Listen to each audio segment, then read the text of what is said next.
February 5 तारिख षोड़श विधानसभार 15तम अधिवेशन मुहांमुही हेबे शासक एवं विरोधी गृह में उठिब नुआ एवं पुराणा प्रसंग। स्वल्पकालीन अधिवेशन में विरोधी एवं शासक दल जो प्रसंग उठाइबे ताकु नै आरंभ हो जाइछि वर्तमान सजबाज। विधायक दल बैठक में रणनीति प्रस्तुत करेंगे उभय पक्ष। राज्यपाल अभिभाषण गृह कार्य आरंभ हो।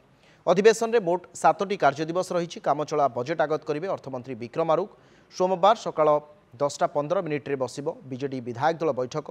मुख्यमंत्री नवीन पट्टनायक अध्यक्षत अनुष्ठित बैठक में बीजेडी एथर अधिवेशन में गृह में क्यों प्रसंग उठाइब से नहीं रणनीति प्रस्तुत करिब। एहा सहित विरोधी गृह में जो सब प्रसंग उठाइबे ताहार गठनमूलक जवाब देवाकू काउंटर रणनीति भी विधायक दल बैठक में दल निष्पत्ति नेब।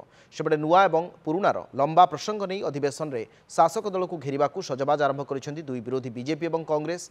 निर्वाचन पूर्व यह शेष अधिवेशन होइथिबारु उभय शासक एवं विरोधी गृह में आग्रेसिव भूमिका रहिबे बोली राजनैतिक समीक्षक माने आकलन करुछन्ति। अन्यपटे विधानसभार शेष अधिवेशन को सुरुखुरे शेष करबा पई बाचस्पति डाकिछन्ति सर्वदलीय बैठक। 4 तारिख संध्या 6:30 रे विधानसभा बाचस्पति प्रकोष्ठ में सर्वदलीय बैठक बसिब।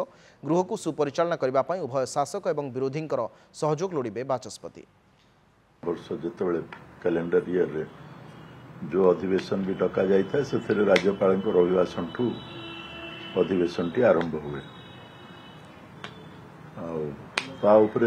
धन्यवाद प्रस्ताव आसिक चर्चा है। वोट ऑन अकाउंट्स अर्थमंत्री आणवे चर्चा है।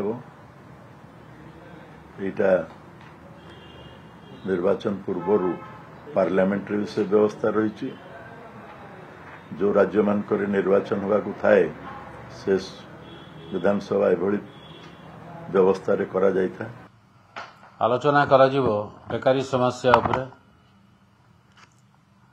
दरदाम वृद्धि उपरे।